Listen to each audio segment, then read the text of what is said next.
இங்கே வந்திருக்க எல்லாருக்கும் ஃபர்ஸ்ட் வணக்கம். நம்மளோட மദ്രാസ് சிட்டி ப்ரெஸ் மீடியா, நானு சார், ஆர்பி சௌத்ரி சார், இங்கே வந்திருக்க கெஸ்ட் ஃபேமிலி, இங்கே இருக்க ஸ்டூடெண்ட்ஸ் எல்லாருக்கும் வணக்கம்.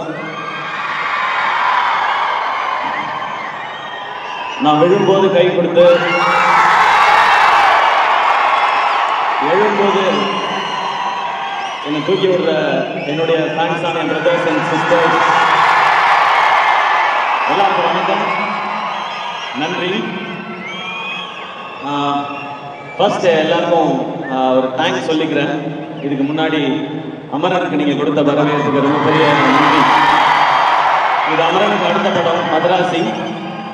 பட் இதுக்குள்ள போகிறதுக்கு முன்னாடி நான் ஃபஸ்ட்டு யோசிச்சது என்னென்னா, இப்போ நம்ம ஒரு ஃபங்க்ஷன், ஒரு ஈவெண்ட் அப்படின்னா ஸ்டேஜ் முக்கியம், லைட்ஸ் முக்கியம், பெர்ஃபார்மன்ஸ் முக்கியம், இந்த மாதிரி சூப்பரான ஆங்கர்ஸ் முக்கியம். பட் இதெல்லாம் தாண்டி ரொம்ப முக்கியம் க்ரௌட், ஆடியன்ஸ். நீங்கள் இல்லைன்னு வச்சுக்கலாம், அது முக்கியம். ஒரு இதில்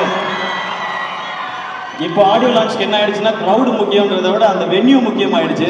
சாய்ராம் காலேஜ், தேங்க்யூ. நீங்களாம் காலேஜ் வரீங்களோ இல்லையோ, நான் அடிக்கடி வந்துடுறேன் சாய்ராம் காலேஜ்க்கு. எனக்கு தெரிஞ்சு நம்ம சார் இருக்காரு, எனக்கு தெரிஞ்சு ஆடியோ லான்ச்சுக்கு ஒரு தனி கோர்ஸ் வந்துடும் நினைக்கிறேன் சாய்ராம் காலேஜில் கொஞ்ச நாள். ஸோ எனக்கு முன்னாடி வரும்போது ஆடியோ லான்ச்சுக்கு போகிறோம், அங்கே எப்படி இருக்கும் அப்படின்னு தெரியலன்னு இருந்துச்சு. இப்போ சாய்ராமுக்கு போகிறோம், நம்ம இடத்துக்கு போகிறோம், இன்னும் ஜாலியாக இருக்கும் அப்படின்றதான்.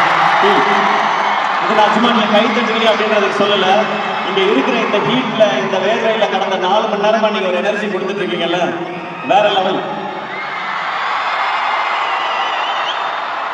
ஸோ இங்கே இன்னைக்கு மதராசி ஆடியோ லான்ச். இந்த படத்தை பற்றி பேசுறதுக்கு முன்னாடி நான் ஒரு சின்ன ஃப்ளாஷ்பேக் மட்டும் போயிட்டு வரேன். 2014 போயிட்டு வரேன். ஒரு 14 வருஷம் முன்னாடி, 12 ஒரு 14 வருஷம் முன்னாடி நான் வந்து ஆங்கராக இருந்த டைம். அப்போ வந்து 7ஆம் அறிவு படம் ரிலீஸ். அப்போ எனக்கு ஒரு ஃபோன் கால் வந்துச்சு, இந்த மாதிரி நீங்கள் 7ஆம் அறிவு படத்தில் வந்து ஆடியோ லான்ச் நடக்குது, அதுக்கு நீங்கள் ஆங்கராக பண்ண முடியுமான்னு. ஏங்க எவ்வளோ பெரிய படம், எவ்வளோ பெரிய பெரிய காம்பினேஷன், இது நான் பண்ணுறதுக்கு என்ன உடனே பண்ணுறேன் அப்படின்னு சொல்லிட்டு உடனே ஒத்துக்கிட்டேன். அவ்வளோ எக்ஸைட்மெண்ட் எனக்கு. அப்புறம் ஒரு 2 நாளில் திரும்ப ஃபோன் வந்துச்சு, இல்லைங்க அது கரெக்டாக வராதுன்னு நினைக்கிறேன், அது வந்து ஒரு ஹீரோ வச்சு போகலான்னு முடிவு பண்ணிட்டாங்க, அதனால நீங்கள் அதில் ஆங்கரிங் பண்ண முடியாது, ஸ்கிரிப்ட் பண்ணுறீங்களான்னு கேட்டாங்க. நான் சொன்னேன், இவ்வளோ பெரிய படத்தில் ஏதாவது ஒரு பார்ட்டாக இருந்தால் கூட எனக்கு ஓகே தான், அதனால நான் வந்து பண்ணுறேன்னு சொன்னேன். அந்த ஷோ வந்து ஜெயன் ஹோஸ்ட் பண்ணாங்க, எனக்கு அவரை ரொம்ப பிடிக்கும். அதனால நான் இந்த மாதிரி ஒரு ஈவெண்ட் ஸ்டேஜுக்கு பின்னாடி சைடில் நின்று ஜெயன் எனக்கு வந்து நெக்ஸ்ட் லிங்க் சொல்லிகிட்டே இருக்கணும். அந்த கேப்ல வந்து நான் பார்த்தா சூர்யா சார் உட்காந்துருக்காங்க, முருகதாஸ் சார் உட்காந்துருக்காங்க, பக்கத்தில் உதயநிதி ஸ்டாலின் சார் உட்காந்துருக்காரு, செம்ம க்ரௌடு எல்லாமே இருக்கு. அந்த கேப்ல தான் அது தெரிஞ்சுக்கிட்டே இருந்தது. அதுவே எனக்கு அவ்வளோ சந்தோஷம். அந்த ஆங்கரிங் சான்ஸ் நான் எதிர்பார்த்தது எதுக்கான, இன்னைக்கு ஒரு சான்ஸ் கிடைச்சுன்னா நம்மளோட திறமையெல்லாம் ஏதாவது காமிச்சு முருகதாஸ் சார் படத்தில் ஏதாவது ஒரு ரோல் வாங்கிடலாமா அப்படின்னு ஆசையோட தான் வந்தேன். ஆனால் ஸ்டில் அந்த ஷோவை நான் என்ஜாய் பண்ணேன். அப்படியே ஒரு சில வருஷம் கழிச்சு இன்னொரு ஃபோன் கால் வந்தது. முருகதாஸ் சாரோட ஏஆர் முருகதாஸ் ப்ரொடக்ஷன்ஸ்ல ஒரு படம் பண்றாங்க, அவருடைய அசிஸ்டண்ட்டை வச்சு நீங்க ஹீரோவா நடிக்கணும்னு சொல்றாங்க. அடடே இதுக்கு தானே நம்ம ஆசைப்பட்டோம், நம்ம ரெடின்னு சொல்லி போனேன். அதுதான் அந்த மான்கராத்தே படம். அந்த படம் ஆடியோ லான்ச்ல வந்து முருகதாஸ் சார் இருந்தாங்க, சீஃப் கெஸ்ட் வந்து சங்கர் சார். அப்ப நான் பேசும்போது சொல்லியிருந்தேன், நான் இப்பதான் ஆரம்பிச்சிருக்கேன், என்னைக்காவது ஒரு நாள் நான் வந்து முருகதாஸ் சார் டைரக்ஷன்ல நடிக்கணும், சங்கர் சார் டைரக்ஷன்ல நடிக்கணும், அதுதான் என்னுடைய ஆசை. அதுக்கு என்னுடைய திறமையும் வியாபாரத்தையும் நிச்சயமா வளர்த்துக்குவேன்னு சொல்லி பேசியிருந்தேன். அப்ப அந்த ஆடியோ லான்ச் வந்தப்ப அப்பதான் அந்த சோஷியல் மீடியா ஆரம்பிச்ச டைம். அதுல எல்லாருமே நிறைய கிண்டல் பண்ணாங்க. 2 படம் ஓடிச்சுன்னா உடனே உனக்கு முருகதாஸ் படம் கேக்குதா, சங்கர் படம் கேக்குதான்னு சொன்னாங்க. ஆனா அன்னைக்கு ஒரு நம்பிக்கை மட்டும் இருந்துச்சு, விடாம உழைச்சா என்னைக்கோ ஒரு நாள் அது நடந்துரும்ன்ற நம்பிக்கை இருந்துச்சு. நீங்க கை தட்டிக்கிட்டே இருந்தீங்க, நான் ஓடிக்கிட்டே இருந்தேன். இன்னைக்கு மதராசி ஏஆர் முருகதாஸ் சார் டைரக்ஷன்ல நான் ஹீரோ இங்க நின்று பேசிட்டு இருக்கேன். இது நான் மட்டும் உழைச்சி அப்படி பண்ணிட்டெல்லாம் கிடையாது. நம்மால் ஒருத்தன் ஓடுறாண்டா, அவன் தட்டி கொடுறா, தூக்கி போடணுட்டான்னு சொல்லி நீங்க எல்லாரும் கை தட்டி இதை தூக்கிட்டு வந்து நீங்க வச்சிருக்கீங்க. அந்த எனர்ஜியோட தான் இந்த படத்துல நான் வேலை பார்த்துருக்கேன். ஏஆர் முருகதாஸ் சார், நீங்க வந்து எல்லா ஹீரோஸ்க்கும் உங்களோட நடிக்கணும்னு ஆசை சார். ஏன்னா உங்களுடைய படங்கள் அந்த மாதிரி. உங்களுடைய முதல் படம் தலையோட தீனா, அவருக்கு டைட்டில் கிடைச்ச படம். அந்த ஃபர்ஸ்ட் ஷாட் ஞாபகம் இருக்கு அவருக்கு, அந்த தண்ணியில அவருடைய கால் ஷாட் ஒன்று வரும், ஒரு கண்ணாடியோட வளர்ந்து தண்ணி ஷாட் ஒன்று வரும், அது எனக்கு ஞாபகம் இருக்கு. அது எடுத்து நீங்க கேப்டனை வச்சு ரமணா பண்ணீங்க. அது வரைக்கும் நம்ம பார்த்த கேப்டன் வேற, ஒரு மாஸ் ஹீரோவா இருந்த கேப்டனை மாஸ் லீடரா மாத்தினது ரமணா படமும் அவருடைய அந்த லுக்கும் பெர்ஃபார்மன்ஸும். அதுக்கப்புறம் கஜினி சொல்லவே வேணாம். சூர்யா சாரை பயங்கரமா நம்ம ரசிச்சுட்டு இருக்கும் போது அவருக்கு 2 ஷேட், இந்த பக்கம் வந்து சஞ்சய் ராமசாமி பயங்கர ஸ்டைலிஷா ஒரு லவர் பாய் ஒரு சைடு, இன்னொரு சைடு அந்த மொரட்ட ஆக்ஷனா அவருடைய லுக். அதுக்கப்புறம் துப்பாக்கி, அது தமிழ் சினிமாவில் ஹீரோஸோட மாச ரீடிஃபைன் பண்ண படம். அதில் விஜய் சார் எப்படி இருந்தாங்க, ஐ எம் வெயிட்டிங்கிறது பயங்கர ஸ்பெஷல். அதுக்கப்புறம் நீங்கள் கத்தி பண்ணீங்க, நர்வார் பண்ணீங்க. அது மட்டும் இல்லாமல் நீங்கள் ஒர்க் பண்ண ஹீரோஸ்லாம் பார்த்தா சூப்பர் ஸ்டார் ரஜினி சார், இந்த பக்கம் சிரஞ்சீவி சார், இந்த பக்கம் மகேஷ் பாபு சார், அப்புறம் ஆமீர் கான் சார், சல்மான் கான் சார், இந்த வரிசையில் சிவகார்த்திகேயனை செய்திருக்கிறதுக்கு ரொம்ப தேங்க்ஸ். உங்க படம் ரஜினிக்கு டிக்கெட் கிடைக்காம போராடி அடுத்த நாள் காலையில டிக்கெட் கிடைச்சா சார் நான் படம் பார்த்தேன். எனக்கு இதெல்லாம் ரொம்ப சர்வியல் மொமெண்ட் சார். இதெல்லாம் நான் இதுக்கு ஆசைப்பட்டு வரல. ஆனால் இந்த மாதிரிலாம் எனக்காவது நடக்கும்னு ஒரு துளி நம்பிக்கையோட தான் இந்த மேடைக்கு வந்தேன். இதுல நான் இங்க தமிழ்நாட்டு மக்கள் எல்லாருக்கும் எவ்வளவு பெரிய நன்றி சொன்னாலும் பத்தவே பத்தாது. முருகதாசருடைய எனர்ஜி, அவருடைய கதை சொல்ற விதம், இது வந்து தமிழ்நாட்டு மக்கள் எல்லாருக்குமே ரொம்ப பிடிச்சது. எனக்கு இன்னொரு பர்சனலா ஒரு கனெக்ஷன் இருக்கு. முருகதாஸ் சார் உங்க பேர்ல என் அப்பா பேரும் இருக்கு, அது ஒரு கனெக்ஷன். என் அப்பாவுக்கு ரொம்ப பிடிச்ச இயக்குனர் நீங்க. ரமணா அவருக்கு ரொம்ப ரொம்ப பிடிக்கும். ஐ திங்க் இன்னைக்கு அப்பா இருந்தா பயங்கர ஹாப்பியா இருந்திருப்பாங்கன்னு நினைக்கிறேன். இப்படி ஒரு டேரக்டரோட நம்ம பையன் ஒர்க் பண்றான்னு சொல்லி.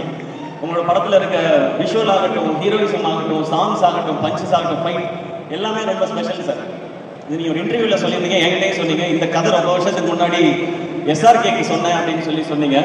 SRK பண்ண வேண்டிய படம் இந்த SK பண்ணதே ஒரு பெரிய நான் எனக்கு தெரிஞ்சு அந்த டைலாக் நான் திருப்பி சொல்லிட்டே இருக்குன்னு நினைக்கிறேன். இந்த உலகம் அடுத்த வினாடிக்குள் ஒளித்து வைத்திருக்கும் ஆச்சரியங்கள் ஏராளம் அப்படின்னு. அப்படி ஒரு ஆச்சரியம் தான் எனக்கு இந்த படம் நடந்தது, உங்களோட ஒர்க் பண்ணதும். உங்களோட ஒர்க் பண்ண இத்தனை நாளும் நீங்க கொடுக்குற எனர்ஜி. சார் வந்து ரொம்ப ரேரா தான் டென்ஷன் ஆவாங்க, ஏன்னா ரொம்ப கூல், கரெக்டா வேலை நடத்த போயிட்டேன். அப்படி சாரையே டென்ஷன் ஆகிற குரூப் இருக்காங்க இங்க, அவரோட லேடிஸ். ஸோ உங்களுக்கு உங்க டீமுக்கு ரொம்ப பெரிய நன்றி. இது பெரிய ஜேர்னி. சாரோட நம்மளால நிறைய பேச முடியாது, ஏன்னா சார் ரொம்ப ரொம்ப சீனியர். நான் 10th படிச்சுட்டு இருக்கும்போது சாரோட ஃபர்ஸ்ட் படம் வந்துச்சு. இன்னைக்கு என் பொண்ணு 7th படிச்சுட்டு இருக்கா. ஸோ அதனால அந்த ஒரு டிஃபரன்ஸ் இருக்காது. பட் உங்க ஏடி டீமோட தான் சார் நிறைய டைம் ஸ்பெண்ட் பண்ணிட்டு இருப்பேன். அது ஒரு செம்ம எனர்ஜி. அது இந்த படம் மொத்த எக்ஸ்பீரியன்ஸுமே எனக்கு செம்மையான எக்ஸ்பீரியன்ஸ். அண்ட் நீங்க இந்த படம் ஆரம்பிக்கும் போது ஒரு ஜாலியா அழகா சிம்பிளா அப்படியே லவ் போய் அப்படியே ஆக்ஷனுக்கு மாத்திருக்காங்க. நான் ஒண்ணுமே யோசிக்கல. நான் சார் என்ன சொல்றாங்களோ அதை கேட்கணும்னு நினைச்சேன். அண்ட் முதல்ல சார் வந்து படம் பண்ணலாம்னு சொன்னப்போ எனக்கு பயங்கர எக்ஸைட்மெண்டா இருந்துச்சு. சார் சூப்பர் சார், ரொம்ப தேங்க்ஸ் சார் இந்த ஆப்பர்ச்சுனிட்டிக்கு. நான் கதை இன்னொரு நாள் சொல்றேன்னு சொன்னாங்க. அந்த கதை கேட்க போற அன்னைக்கு நான் ஃபர்ஸ்ட் போய் சாருக்கு ஃபர்ஸ்ட் சொல்லணும்னு நினைச்சது, சார் எனக்கு வந்து தீனா மாதிரி, ரமணா மாதிரி, கஜினி மாதிரி, துப்பாக்கி மாதிரி ஒரு படம் வேணும்னு நான் கேட்கவே கூடாதுங்கிறதுல ரொம்ப கிளியரா இருந்தேன். ஏன் அப்படின்னா நான் என் படங்களை பார்க்க எடுக்கவே ரொம்ப யோசிப்பேன். நான் இது வரைக்கும் ரீமேக் பண்ணதில்லை 23 படத்துல. அப்படி இருக்கும்போது அதெல்லாம் தமிழ் சினிமாவோட ஐகானிக் ஃபிலிம்ஸ். அதை திருப்பி பண்ணணும்னு நினைக்கிறதே தப்பு. நான் ரசிச்ச படங்கள் அது. பட் அதுல இருக்க இம்பாக்ட் கொடுக்குற அளவுக்கு ஒரு கதை இருக்குன்றது தான் நம்பிக்கையோட போனேன். ஸோ அந்த ஃபர்ஸ்ட் ஹாஃப் சொல்லி முடிச்சோடனே இன்டர்வல் கேட்டோன்னே எனக்கு பயங்கர குஷி ஆயிடுச்சு. அப்புறம் செகண்ட் ஹாஃப் வந்து உங்களுக்கு ஐடியா மட்டும் நான் இன்னொரு நாள் சொல்றேன்னு சொல்லி இந்த நரேஷன்லாம் ஒவ்வொரு நாளும் செம்மையா இருந்துச்சு. ஷூட்டிங் ஸ்பாட் எதுவாக இருந்தாலும் சார் ஒரு அழகான ஸ்மைலோடே இருப்பாங்க. நான் ரொம்ப பெரிய டைரக்டர், நீ ஜூனியர் அப்படின்றதெல்லாம் அவங்க கொடுக்கவே இல்லை. ஒரு ஹீரோ அப்படின்னா அவங்களுக்கு என்ன ரெஸ்பெக்ட் கொடுக்கணுமோ அதை தெளிவாக கொடுத்தாங்க. அதனால தான் சார் இன்னைக்கும் ஒரு டாப் டைரக்டராக இருந்துட்டே இருக்காங்கன்னு நினைக்கிறேன். வயசு, எக்ஸ்பீரியன்ஸ் அதெல்லாம் கிடையாது. மனுஷனுக்கு என்ன மரியாதை கொடுக்கணும், அந்தந்த வேலை செய்கிறவங்களுக்கு என்னென்ன மரியாதை கொடுக்கணுன்றதுல ரொம்ப clear. So thank you so much sir, இந்த படத்துக்கும் இந்த ஜேர்னிக்கும் இந்த எக்ஸ்பீரியன்ஸ்க்கும். இப்போ அப்படியே நான் டீமில் ஒருத்தருக்காக வரேன். நான் ஆரம்பிக்கு முன்னாடி ப்ரொடியூசர் அவங்களை பற்றி பேசுகிறேன், திருப்பதி பிரசாத் சார். இப்போ நீங்கள் பார்த்தீங்க, அவர் வந்து வேட்டி சட்டை போட்டு ரொம்ப சிம்பிளாக சாதாரணமாக இருக்காரு. அவர் அப்படி கிடையாது. திருப்பதியில் பாதி அவரோட தான். சார் நம்ம வந்து சார் ரொம்ப கஷ்டப்பட்டு இந்த படம் பண்ணுது சார் எனக்கு தெரியும் சார், திருப்பதியில் நீங்கள் எப்படின்னு எனக்கு தெரியும் சார் அப்படின்னு. சார் வந்து திருப்பதியிலேருந்து எப்போ வந்தாலும் எனக்கு திருப்பதி கோயிலும் லட்டு ரொம்ப ரொம்ப பிடிக்கும். எப்போ வந்தாலும் அந்த லட்டு வாங்கிட்டு வருவார். எனக்கு லட்டுன்னு ஆசையாக வாங்குறத பார்த்துட்டு எவ்ரி டைம் வரும்போது, சார் லட்டு கொடுக்குதோ, தொட்டு எப்போ சார் கொடுக்குதோ அப்படின்னு ஃபர்ஸ்ட் லட்டு கொடுக்குதோ அப்புறமா தொட்டு கொடுக்குதோ அப்படின்னு சொல்லுவார். அவரோட பேசுறதே ரொம்ப ரொம்ப ஸ்வீட்டான ஒரு எக்ஸ்பீரியன்ஸ். அவர் ஒரு பயங்கரமான ஆள். அது உங்களுக்கு இந்த படம்லாம் பார்த்தீங்கன்னா தெரியும். இப்படி ஒரு படத்தை இப்படி எடுக்கணும்னு நினைச்சது, இந்த படத்துக்கு நீங்கள் செலவு பண்ணியிருக்கிறது, அதில் நம்ம ஃபர்ஸ்ட் பேசும்போது இந்த காம்பினேஷன் அமைக்கிறது வந்து இது மாவீரன் ஷூட்டிங் நடந்துட்டு இருக்கும்போது ஆரம்பிச்சது இந்த ஜேர்னி. அப்போ நமக்கு இருந்த வியாபாரத்துக்குள்ள அந்த முருகதாஸ் சார் இதில் அகாமடேட் பண்ணணும், எல்லாருக்கும் சேலரி கொடுக்கணும், ஒரு படத்துக்கும் செலவு பண்ணணும். நான் அவர்கிட்ட சொன்னது அதுதான். எனக்கு சேலரி பேசிக்காக என்ன சேலரியோ அதை கொடுங்க சார், நீங்கள் படத்துக்கு செலவு பண்ணுங்க சார், அப்புறமா ப்ராஃபிட் வரும்போது நான் அதில் ஷேர் பண்ணிக்கிறேன் சார்னு சொன்னேன். சூப்பராக சார், நல்லா சொல்லிச்சு சார், நம்ம இப்படி பண்ணது சார் அப்படின்னு சொல்லி சூப்பராக பண்ணேன். பட் படத்துக்கு அவர் எந்த குறையும் வைக்காமல் அப்படி பண்ணியிருக்காரு. என்னை நல்லா பார்த்துக்கிட்டீங்க sir, thank you so much sir Prasad sir. And படத்தோட டெக்னீஷியன்ஸ் வந்துடுறேன். சுதீப் எலமெண்ட் டிஓபி. இப்போ சார் சொன்னாங்க விரல் வந்து கட் ஆகிடுச்சின்னு சொல்லி. உண்மையிலே நான் ஹாஸ்பிட்டலுக்கு போய் பார்க்குறேன், இந்த விரல் போயிடுச்சு சார் அப்படின்னாங்க. விரல் போயிடுச்சா, என்ன சாதாரணமாக சொல்றீங்க, அது விடுங்க, அது பிரச்சனை இல்லை அப்படின்னு. நம்ம ஷூட் பண்ணிட்டு இருக்கும்போது அவரை பார்த்தோம்னா திடீர்னு கேமரா பக்கத்தில் இருக்க மாட்டாரு. எங்கடா காணோம் அப்படின்னு பார்த்தா 2 சிகரெட்டை இழுத்துட்டு அந்த குடுமையை அள்ளி முடிஞ்சாருன்னா கேமரா வச்சுட்டு சிவதாண்டம் ஆடிடுவாரு. அந்த மாதிரி ஒரு ஆள் தான் வந்து. அண்ட் நான் ரோப்ல இருக்கேன். இப்போ இந்த படத்துல வந்து அப்படியே வந்து என்ன பண்ணுவாங்கன்னா, சார் ஷார்ட் ரெடி சார் அப்படின்னு கூட்டு போவாப்ல. அந்த ஷார்ட் எல்லாம் எப்படி இருக்குன்னா 80 அடி ஹைட்ல ரோப்ல தொங்குறது, 60 அடி ஹைட்ல ரோப்ல தொங்குறது. நான் அந்த ஒரு பாலத்துல இருந்து சார், பாலத்துல ஷார்ட் சார் சொல்லி இந்த பாலத்துல இருந்து நீங்க குதிக்கிற மாதிரி ஷார்ட் ஆக்ஷன்னா இந்த அளவுக்கு ஆக்ஷனாவா இருக்கும், அந்த மாதிரி இருக்கும். ஒரு ஷாட்ல நான் இப்போ சார் சொன்ன ஷாட்ல நான் மேல ரோப் கட்டி ஏறிட்டே இருக்கேன். பக்கத்துல அவரும் ரோப்ல வந்து என்ன தாண்டி போயிட்டு இருக்காரு. கேட்டா என்ன இவட ஷாட்டு ஒரு சாயா அடிக்குமோ அப்படின்னா ஃபர்ஸ்ட் டைவ் அடிக்கும், அப்புறமா சாயா அடிக்கும் அப்படின்வாரு. அந்த மாதிரி ஒரு ரொம்ப அட்வென்ச்சரஸான ஒரு ஆள் Steve element. But Crazy working with you brother. அதுவும் ஃபைட் அவரும் கெவினும் சேர்ந்து எடுத்துருக்க விதம் டெஃபினட்டாக நீங்கள் லவ் பண்ணுவீங்க. இப்போ ட்ரைலர் பார்க்குற எல்லாருமே ஆக்ஷன் சூப்பராக இருக்குன்னு சொல்கிறாங்க. Kevin and Stephen great job, thank you. அதுக்கப்புறம் art director Arun Maaveeran work பண்ணவர். மாவீரனில் நீங்கள் பார்த்த எல்லாமே மேக்ஸிமம் செட்டு தான், அதெல்லாம் ஒர்க் பண்ணவர் அவர் தான். இன்றைக்கி அந்த படத்துக்கு ஒரு பெரிய வரவேற்பு இருக்குது. மாவீரன் அப்படின்னு ஒரு ஸ்பெஷல் ஃபிலிமாக வச்சுருக்காங்க. அதுக்கப்புறம் இந்த படத்தில் சேர்ந்தது ரொம்ப ரொம்ப சந்தோஷம்.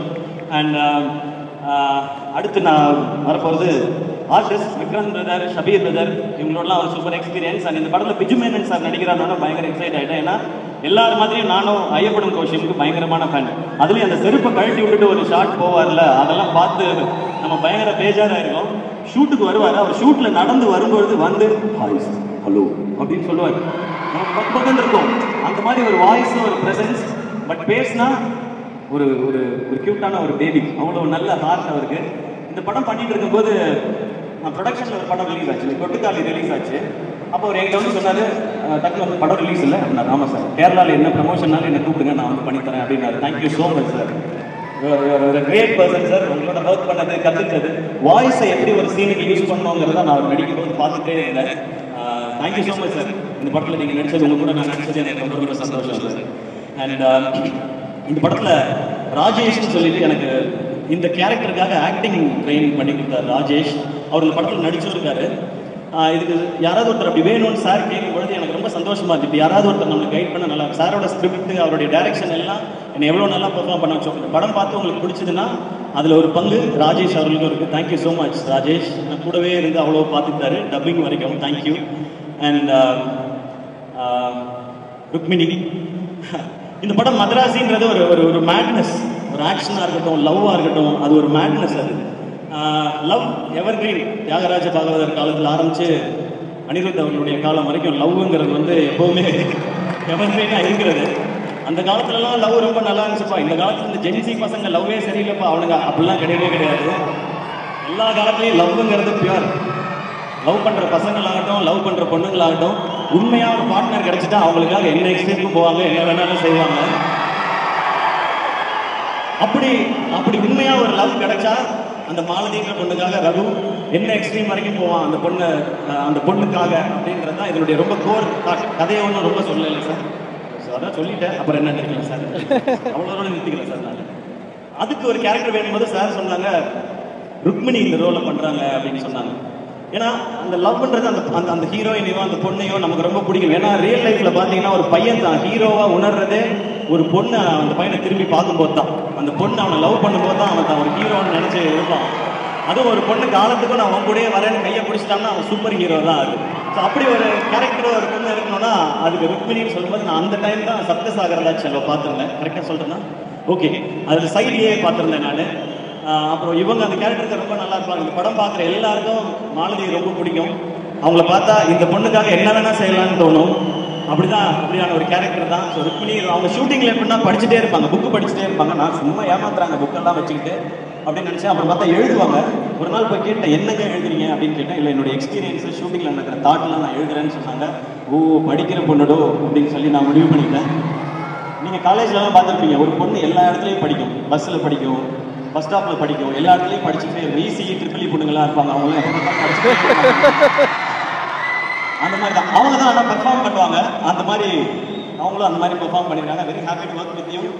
ஒரு ஒரு ரொம்ப ரொம்ப ஒரு ரொம்ப நல்ல கேரக்டர் நீங்கன்றது ஆன் ஸ்க்ரீனில் மட்டும் இல்லை, ஆஃப் ஸ்க்ரீன்லேயே நான் தெரிஞ்சுக்கிட்டேன். So very happy to work with you. And அவங்க இப்போ நிறையா பேன் ஃபிலிம்ஸ் பண்ணிகிட்டே இருக்காங்க. எல்லாத்துக்கும் என்னுடைய விஷஸ்.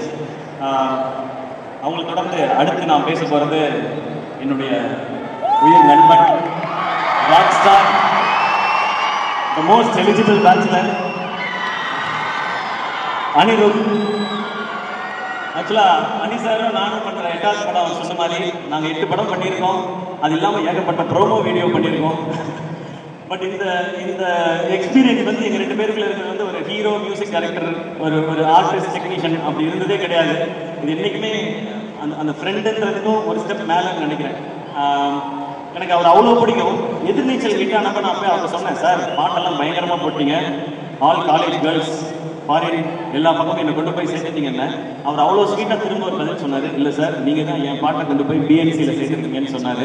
எல்லாரும் கேட்பாங்க அவங்க 2 பேர் காம்பினேஷனோட சக்ஸஸ்க்கு என்ன ரீசன்னு. இதுதான் ரீசன். நான் அவர் தான் காரணம்னு சொல்லுவேன், அவர் என்ன தான் காரணம்னு சொல்லுவார். பட் முழு காரணம் அந்த ஆள் மட்டும்தாங்க. நமக்கு என்ன தெரியும் பாட்டை பற்றி? அவராக பாட்டு போட்டு இதுதான் பாட்டு நம்புவார். அவர் நடுவில் சொன்னார், நான் வந்து ஃபீல்ட் அவுட் ஆனாலும் எஸ்கேக்காக அதெல்லாம் வாய்ப்பே கிடையாது. இன்னைக்கு ஷாருக் கானில் ஆரம்பித்து எல்லாருக்கும் பாட்டு கிட்டு 1000 கோடிலாம் பார்த்துட்டாங்க. 2000 இருக்கு, 3000 இருக்கு, 4000 இருக்கு, பல ரெக்கார்டுகள் நம்ம பண்ண வேண்டியது சார். நம்ம மீன்ஸ் நீங்கள் அதை நானும் சேர்த்து அனி இஸ் மை ஃப்ரெண்ட் அப்படின்னு. ஸோ நீங்கள் உங்களோட மியூசிக் அது கொடுக்குற எனர்ஜி நாங்களாம் அடிக்கடி சொல்லுவோம். எல்லாருமே கேட்குறாங்க, ஏன் அனி இன்னும் கல்யாணம் பண்ணிக்க மாட்டேங்கிறாருன்னு. நாங்களும் கேட்குறோம், அனி சார் கல்யாணம் பண்ணுங்க சார், எங்களுக்கு மட்டும் 8 மணி ஆனால் வீட்டில் இருந்து ஃபோன் வரணும், எப்போ வருவீங்க? இவங்க 8 மணிக்கு தான் எழுந்திரிப்பாரு ஜாலியாக, இன்னைக்கு ஒர்க் பண்ணுவோமா அப்படின்னு. அதெல்லாம் பார்க்கும்போது நமக்கு ஒரு மாதிரி இருக்கும். அப்போல்லாம் நான் கேட்போம், ஏன் சார் கல்யாணம் பண்ண மாட்டேங்க? கொடுங்க சார் ஜாலியாக இருக்கேன். பட் அவர் ஜாலியாக இருந்தால் நமக்கு ஹிட்டு பாட்டு வருது. ஹிட்டு பாட்டு வேணுமா? அவர் கல்யாணம் நடக்கணும், நமக்கு ஹிட்டு பாட்டு தான் வேணும். அதனால் நீங்கள் ஜாலியாகவே இருக்கு சார், எங்களுக்கு வைப் பண்ண பாட்டு கொடுத்துட்டே இருக்கு sir. Okay sir, thank you sir. அனி அவ்வளோ ஸ்பெஷல். அனியோட எந்த அளவுக்கு க்ளோஸ்னா, இப்போ நான் போய் கேட்டேன்னா எந்த படம்னாலும் உடனே ஓகே சொல்லுவார், நோ ப்ராப்ளம் சார் பண்ணிடலாம் சார். ஆனால் அவருக்கு நாங்கள் கொடுக்குற ரெஸ்பெக்ட், அவர் இன்னைக்கு வளர்ந்துருக்கு அந்த க்ளோ, அந்த ஸ்டேச்சர், அது நான் கொடுக்குற ரெஸ்பெக்ட் நான் அப்படி போய் கேட்கவே மாட்டேன். நான் எப்போ கேட்டாலும் பண்ணுவார். பட் அவருக்கு அந்த ஸ்டேச்சரை கொடுத்து அப்ரோச்னா, இவர் இவ்வளோ பெரிய மியூசிக் டைரக்டர் நம்ம போய் கேட்குறோம்னா அதுக்கேற்ற ப்ராஜெக்டோட தான் போய் கேட்கணுன்றது தான் எனக்கு எப்பவுமே தோணும். அப்படி தான் சார் இருப்போம். பாசம், லவ் எல்லாமே எப்பவுமே இருக்கும். பட் அதை தாண்டி நான் இந்த ரெஸ்பெக்ட் கொடுத்தாகணும். ஏன்னா நீங்கள் உலகம் ஃபுல்லாக ரீச் ஆகிருக்கீங்க சார். எங்கே போய் பார்த்தா இப்போ ஒரு கான்செப்ட் நடத்தினா எனக்கு எத்தனை மெசேஜ் வருதுன்னு எனக்கு தான் தெரியும். Get me 4 tickets, get me 2 tickets அப்படின்னு. டிக்கெட்லாம் அப்படி கிடைக்காது ராஜா, நீ அங்கே போய் ஏதாவது கண்டுபிடிச்சி எடுத்துக்கோ அப்படின்னு. அனி சார் இவர் பிக் பிக் இன்ஸ்பிரேஷன். எதுக்கு முக்கியமான சக்ஸஸ் மட்டும் இல்லை, அந்த சக்ஸஸ் எப்படி ஹேண்டில் பண்ணணும்னு தெரிஞ்சுக்கிறதுக்கும் அண்ட் நீங்கள் சொன்ன அத்தனை வார்த்தைக்கும், அன்புக்கும், பாடல்களுக்கும் ரொம்ப ரொம்ப நன்றி. Love you sir, always love you. நான் எப்பவுமே மெசேஜ் அனுப்புறதான், லவ் யூ சார். இந்த ப்ரோமேன்ஸ் போயிட்டே தான் இருக்கும் எங்களுக்குள்ள, அது எப்பவுமே இருக்கும். அண்ணன் தம்பி அந்த மாதிரி ஃப்ரெண்டு எப்படி வேணாலும் வச்சுக்கலாம். Love you sir. அண்ட் மதராசிக்கு நீங்கள் கொடுத்துருக்க ட்ராக் சலம்பலை, அப்புறம் இப்போ வழிகிற இன்னொன்று தங்கப்பூவேன்னு ஒரு பாடல் விவேக் ப்ரோ எழுதியிருக்காரு. ரொம்ப பியூட்டிஃபுல்லான சாங். அந்த சாங் நீங்கள் கேட்கறதுக்காக வெயிட் பண்ணிட்டு இருக்கோம். அண்ட் உங்களோட singers, lyricist super bro, super lyrics. And Aadesh bro thank you. And Vivek bro thanks. நான் ஆனால் தேங்க்ஸ்லாம் சொல்ல மாட்டேன், நம்ம நண்பர்களாக அப்படியே மெயின்டைன் பண்ணிக்கலாம். ரொம்ப அழகான வரிகளோட அண்ட் ஒர்க் பண்ண மியூசிஷியன்ஸ், அனியோட டீம் எல்லாருக்கும் தேங்க்ஸ்.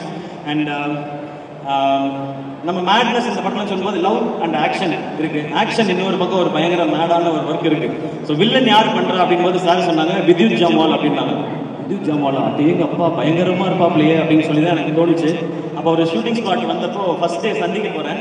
நான் என்ன பண்ணேன், தூத்துக்குடியில் ஷூட் பண்ணும்போது காலையில் 4 மணிக்கு எந்திரிச்சு திருச்செந்தூர் கோயில் போகிறதுக்காக கிளம்பிட்டு இருந்தேன். நான் வெளியே வந்தால் தூரத்தில் ஒரு உருவம், நல்ல ஹைட்டு, கை வந்து கிரிக்கெட் பேட் மாதிரி இருக்கு. ஆள் அப்படியே திரும்பினா அது வித்யுத் ஜாம்வால். அது அவர் வந்து ஹாய் அப்படின்னு கை கொடுத்தாரு. நம்ம வந்து வேஷ்டி சட்டை நெத்தியில பட்டை போட்டுக்கிட்டு ஹாய் அப்படின்னு சொல்லி கையை கொடுத்தேன் நான். Siva, yes sir, Siva great man, very happy to work with யூனாரு. கை அப்பவே இறுக்கியா பிடிச்சாப்புல.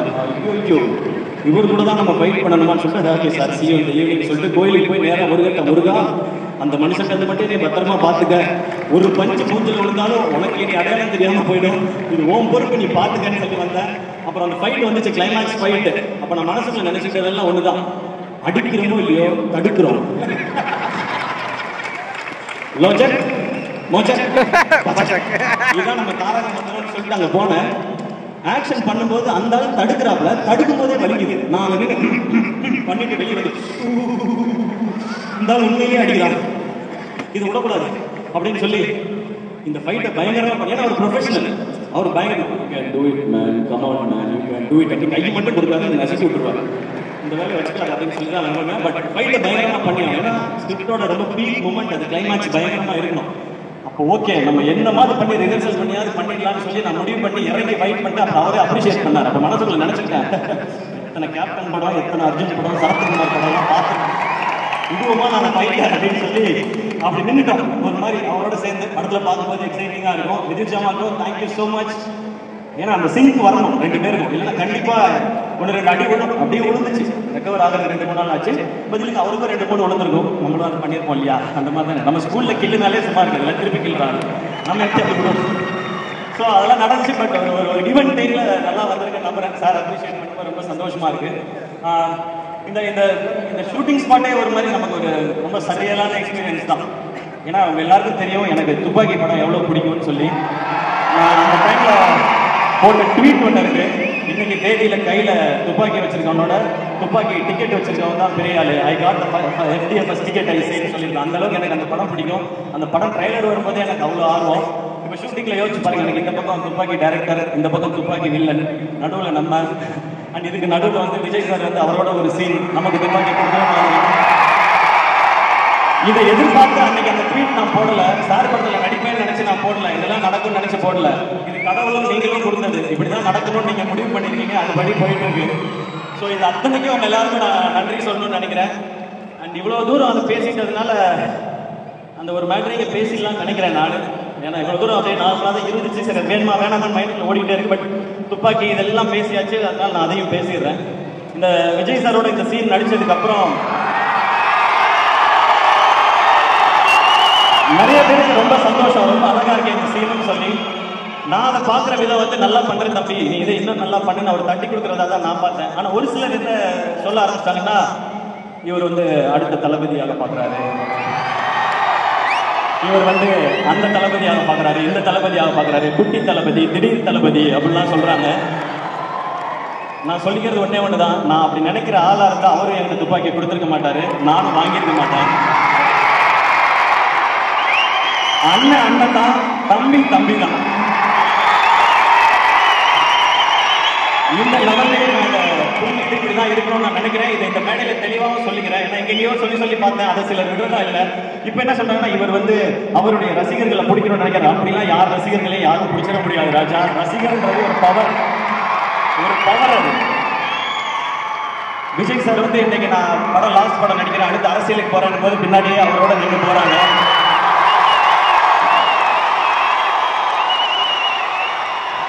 தல அஜித் சார் மன்றத்தை கழிச்சு ரொம்ப வருஷம் ஆச்சு. நீங்க மன்றத்தை கழிச்சாலும் பரவாயில்ல, நாங்க உங்க கூட தான் நிற்போம்னு நிக்கிறாங்க.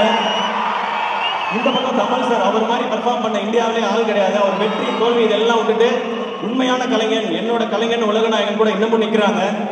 இந்த பக்கம் சூப்பர் ஸ்டார் ரஜினிகாந்த் சார் 50 வருஷமா சூப்பர் ஸ்டார் நிற்கும் போது அவங்களோட நிக்கிறாங்க.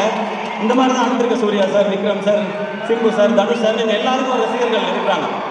அப்படி போய் அவங்க ரசிகர்களை நம்ம எடுத்துக்க முடியாது. நம்ம ரசிகர்களை சம்பாதிக்கணும்.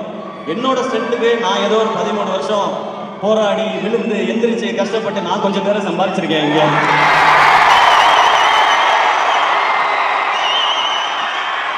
இது எல்லா ஸ்டார்ஸோட ஃபேன்ஸும் படம் பார்த்தா தான் ஒரு படம் ஓடும்.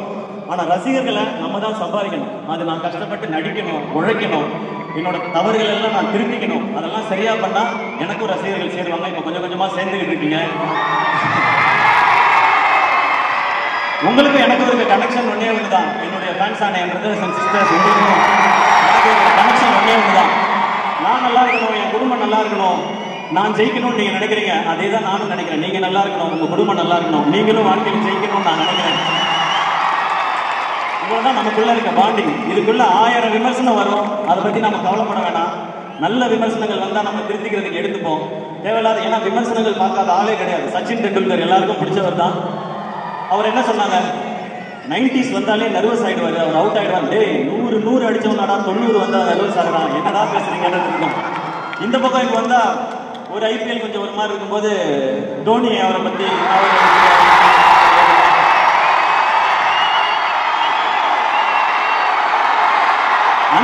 அஞ்சு IPL cup Chennai super Kings அடிச்சிருக்கு. இது போய் நீங்க இவங்க எப்படி இருக்கலாமா போடலாமா? ஸோ அப்பேற்பட்ட சாதனை பண்ண அவருக்கே விமர்சனங்கள் வருதுன்னா நம்ம இப்பதான் ஆரம்பிச்சு போயிட்டு இருக்கோம். நம்ம மேலே விமர்சனங்கள் வரும், அது நல்லதை எடுத்துப்போம். என்ன நம்ம மேல புதுசா விமர்சனம் வருது. நான் ஏதாவது ஒரு படம் நல்லா இருக்குன்னு கூப்பிட்டு பாராட்டணும், ஏதோ இவரு பாராட்டுறாருப்பா இந்த படத்தை. அவங்களுக்கு நம்ம என்ன பதில் சொல்ல முடியும்? நல்லது பண்றதுக்கு நாங்க ஏன் யோசிக்கணும்? இதை இப்படியே நாங்க பண்ணிட்டு போயிட்டே இருக்கோன்றதா நம்ம சொல்லணும்னு நினைக்கிறோம். அதனால இதுக்குள்ள உண்மையிலே நம்ம இந்த தவறை திருத்திக்கிட்டா நல்லா வரலான்ற விமர்சனங்கள் இருக்கும். அதை நம்ம கரெக்டாக கிராப் பண்ணிக்கணும். சோசியல் மீடியாவில் எதையாவது சொல்லுவாங்க, முகம் தெரியாத ஆட்கள் நம்மளை ஏதாவது நம்ம கான்ஃபிடன்ஸ் உடைக்க நினைக்கிறாங்கன்னா அதுக்கு நீங்க முதல்ல இதாகிடாதீங்க. ஏன்னா நம்மளுடைய இலக்கு இங்கே யாரையும் போட்டியா நினைக்கிறது இல்லை, யாரையும் ஜெயிக்கிறது இல்லை, அன்பை சம்பாதிக்கிறது. நான் உங்களை சம்பாதிச்ச மாதிரி நீங்க என்ன சம்பாதிச்ச மாதிரி, இதுதான் நம்மளுடைய மெயின் மோட்டிவா இருக்கும். ஒரே ஒரு இன்சிடென்ட் மட்டும் சொல்லிடுறேன். எவ்வளோ அன்பு இங்கே கிடைச்சிட்டு இருக்கு எனக்குன்றதை மட்டும் நான் சொல்லிடுறேன். அமரன் படம் வந்து விஜய் டிவியில் டெலிகாஸ்ட் ஆச்சு. அதுக்கு அடுத்த நாள் வந்து ஒரு அம்மா வந்து பார்க்குறதுக்கு ரொம்ப நேரமாக வெயிட் பண்ணிகிட்டே இருந்தாங்க. அப்போ நான் வந்து இன்னும் ரொம்ப நேரமாக இருக்காங்களே வாங்கம்மான்னு சொன்னேன். அவங்க உள்ளே வந்தோடனே கண்ணெலாம் கலங்கிட்டு, நேற்று நைட் அமரன் படம் டிவியில் பார்த்தோம், அந்த கிளைமேக்ஸ் பார்த்தோன்னே ஒரு மாதிரி ஆயிடுச்சு. சினிமா தான் தெரியும், ஆனால் இருந்தாலும் உங்களை அப்படி பார்க்கும்போது ஒரு மாதிரி ஆயிடுச்சு. உங்களை ஒரு தடவை தொட்டு பார்த்துக்கிட்டுமான்னு சொல்லி தொட்டு பார்த்தாங்க. எனக்கு எமோஷனல் ஆயிடுச்சு. அப்போ சொன்னாங்க, நாங்கள் ஒரு ஓல்டேஜ் ஹோமில் இருக்கோம், அங்கே நிறைய பெரியவங்க வயசானவங்கலாம் இருக்காங்க. நேற்று படம் பார்த்ததுக்கப்புறம் அவங்கள நிறைய பேர் சாப்பிடல, ஒரு மாதிரி டிசப்பாயிண்ட் ஆகி தூங்கிட்டாங்க, ஒரு மாதிரி அப்செட் ஆகிட்டாங்க. அவங்ககிட்ட நீங்கள் ஃபோனில் பேச முடியுமாட்டாங்க, நான் வீடியோ கால் போடுவேன். வீடியோ காலில் நிறைய பேர் பேசினாங்க. அவங்கெல்லாம் அப்பா நீ நல்லா இருக்கப்பா, உங்க குடும்பம்லாம் நல்லா இருக்கப்பா, நேற்று படம் பார்த்தோம் ஒரு மாதிரி இருந்துச்சுன்னு சொல்லிட்டு அதில் 2 பேர் டக்குன்னு இனிமேல் இந்த மாதிரி கிளைமேக்ஸ்லாம் வச்சு நீ நடிக்கக்கூடாது சரியா அப்படின்னு சொல்லி அதட்டினாங்க. அப்போ தான் நான் புரிஞ்சுக்கிட்டேன். எப்போவுமே எல்லாரும் சொல்கிறாங்க, நான் நம்ம வீட்டு பிள்ளைன்றது வெறும் டைட்டில் மட்டும் இல்லை, அவங்க அப்படிதான் நினைக்கிறாங்க. அந்த செகண்ட் உணர்ந்தாங்க. நான் உழைக்கிறதுக்கு மேலே ஒரு அன்பை நீங்கள் கொடுத்துக்கிட்டே இருக்கீங்க, அந்த அன்புக்கு மேலே நான் உழைக்கணும்னு ஓடிக்கிட்டே இருக்கேன். இது மட்டும்தான் என் மைண்டில் இருக்கு. இன்னும் கடுமையாக உழைச்சிட்டே இருப்பேன். நீங்களும் அதே மாதிரி இருங்க. இன்னைக்கு ரொம்ப தூரத்துல இருந்தெல்லாம் நிறைய பேர் வந்திருக்கீங்க. என்னுடைய தம்பிகள் எல்லாம் வந்திருக்கீங்க, தங்கச்சி தம்பிகள் எல்லாம். திரும்ப பத்திரமா வீட்டுக்கு போங்க, எதை பற்றியும் கவலைப்படாதீங்க. ஏன்னா லைஃப்ல சக்சஸ்ங்கிறது இந்த பாக்ஸ் ஆஃபீஸ் நம்பர்ஸ் அது வர்றது அது இல்லவே இல்லை. நம்ம எவ்வளோ அன்பு சம்பாதிக்கணுன்றது ஒரு பக்கம். இன்னொன்று, நம்ம தோற்றுருவோமோன்னு எல்லாருக்குள்ளேயும் ஒரு பயம் இருக்குல்ல, அந்த பயம் எப்போ இவன் ஜெயிச்சிருவானோன்னு மற்றவனுக்கு மாறுதோ அதுதான் உண்மையான சக்ஸஸ். இதை மைண்டில் வச்சுக்கோங்க. நம்ம ரொம்ப தூரம் பயணிக்க வேண்டியது இருக்கு. சரி, நிறைய நல்ல விஷயங்களையும் செய்வோம் நம்மளால் முடிஞ்சதை. அண்ட் அண்ணன் நீங்கள் ஆக்ஷன் படம் பண்ணுங்கண்ணே, ஆக்ஷன் படம் பண்ணுங்கன்னு கேட்டுகிட்டே இருந்தீங்க. முருகதாஸ் சார் டைரக்ஷனில், அனிருத் மியூசிக்கில் இப்படி ஒரு ஸ்ட்ராங் டீமோட ஒரு ஆக்ஷன் என்டர்டெய்னர் செப்டம்பர் 5 வருது. மதராசி தியேட்டரில் என்ஜாய் பண்ணுங்கள். இன்னைக்கு பத்திரமா ஊருக்கு போங்க, எல்லோரும் சாப்பிட்டு போங்க. நாளைக்கு போயிட்டு ஆனந்த நண்டி மோகன நண்டி நீங்கள் தகவல் சொல்லணும், நான் காத்திருப்பேன். காலையில் நீங்கள் சொல்லுவீங்க. வேறு யாரையாவது மிஸ் பண்ணியிருந்தா மன்னிச்சிருங்க. And thank you lovable friends, N brother and sister 2 பேருக்கும் thank you for all the love and support. And இந்த ஈவெண்ட்டை சிறப்பாக நடத்தின மொத்த டீமுக்கும் அண்ட் மேனேஜர்ஸ் மொத்த எல்லாருக்குமே என்னுடைய ரொம்ப ரொம்ப நன்றி. Love you. செப்டம்பர் 5, 5, 6, 7 3 நாள் ஹாலிடேஸ் தேட்டரில் என்ஜாய் பண்ணுங்க. இந்த படம் எல்லாருக்கும் பிடிக்கும் நான் நம்புறேன். Love you.